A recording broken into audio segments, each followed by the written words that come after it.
Do you have to like or tolerate your friend's man? Do you, Kristen? Do you? That's the email that we got. I mean, I would hope so, but we will see. Dear Bert Show, I have a question that I would like to put out for general consideration that I need some input on. I had a friend that I cared for dearly and helped out a great deal. She's from another country, just like I am, and I did a lot to help her through her difficult divorce and with paperwork and obtaining citizenship. That's such a hard word for me. That's one of my kryptonite words. What's the word? Citizenship. There you go. Oh, it's that easy. You mess that one up, though. That's going to be a fine. We have had a hard time getting together in person despite the fact that we live an hour away from each other for many of her own reasons. We only got together when I drove up to see her. Never the other way around. Last year, she had a boyfriend that I am not a fan of. He does not value or respect her like he should, in my opinion. And she has complained about him many times to me. I have told her to leave him, but she was simply too weak to go through with it and made excuses every time. Eventually, we stopped talking about him that much and just continued to be regular friends like we were before he was in the picture. In addition to how he treats her, he also has been condescending to me and has said some unkind things about me to her that I did not like. Recently, I tried to get together with her in person again, offered to drive up to see her. She told me that her boyfriend would like to join us since they are together on the weekends all the time. It is their only time to be together since they both work. Then I suggested we meet in the middle since he has a car, and I didn't want to drive all the way to see her only to have to listen to him talk. Well, I did not say this directly to her. I think she figured out that I did not want to meet her boyfriend. Every time that she brought up meeting both of them, I told her I'd like to meet in the middle, when initially I was happy to drive over to see her alone. I realize this is wishy-washy, but between him having a car and being able to drive both of them to meet me and me having to tolerate his attitude if I drove all the way, I didn't want to waste my gas and time driving all the way to see her if he was going to be there. Besides, I also got fed up with having to be the one to organize our meeting in the first place. I think she figured this out and stopped talking to me altogether. I have not heard from her since our last text.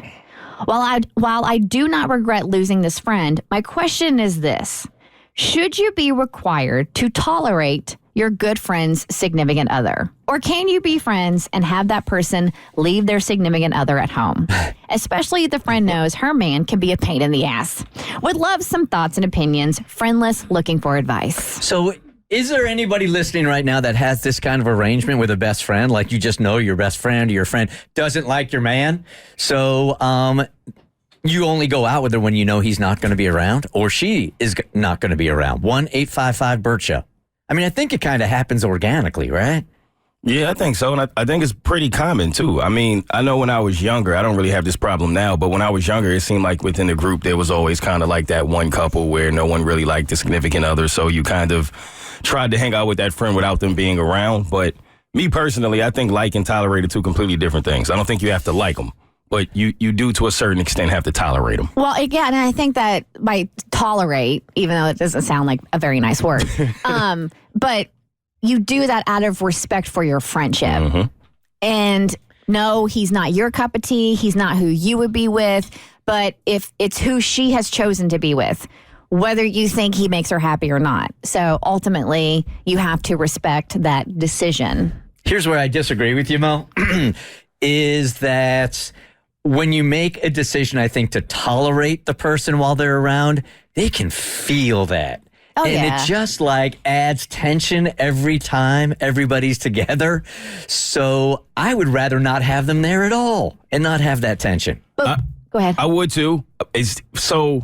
I think you try to not be in the same place at the same time if you can make that happen. But if something comes up, if it's an event, if you're trying to support them through something or anything like that, in those moments, I think you got to put on a face for your friend. You ever been in the middle of two people that you know don't really dig each other, but you're there at dinner or whatever over and over again, and you're just sitting there like, oh my God, I know at any point this thing can explode. Yes. That's awesome. You just wait for the drama to hit the fan. I hate it. I like watching it. I just don't want to be a part of it. Lucy, good morning. You're part of the Bert Show. Thanks for joining the convo. What you got?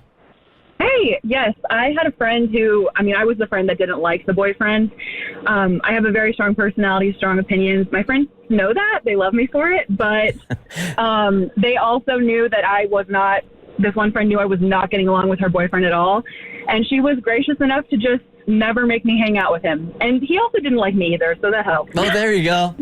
I mean, everybody takes a night off. You know, you don't like her, she don't like you. We all know it. Just like go your separate ways. It's convenient when it's mutual distaste. Yes. One last one here. Hey, Heather, good morning. You were on the Bert Show. Good morning. How are you? Fantastic. Were you in one of these where you just had two people that didn't like each other? I actually dated a guy for almost 2 years, and it got to a point to where not one single one of my friends wanted to be around him. They couldn't stand him, and anytime we would go out, he was not allowed to go. And the last time I hung out with one of my friends, and the situation was last year in July. Her birthday was the 3rd. We went out that evening. I came home. He was, of course, not allowed to go, and he was not happy about it. And we ended up getting into a fight, and he dislocated my jaw, and we broke up. Oh, I am God. sorry. Okay. That escalated very fast, and I did not see that one coming. Wow. So I don't even know what Neither. I don't even know what you learned from that. Damn. You learn to listen to your friends when they see a red flag Yeah. and they see that someone is not good for you and they see those things that you don't want to pay attention to. Yeah. Listen to your friends.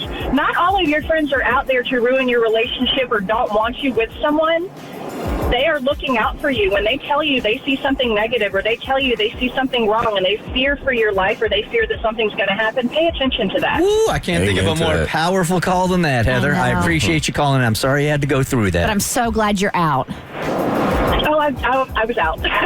I bet you are. The Bert Show. So, first, thanks for watching. Second, you like what you just watched? That just scratches the surface. Get The Bert Show on any podcast platform. We're so good.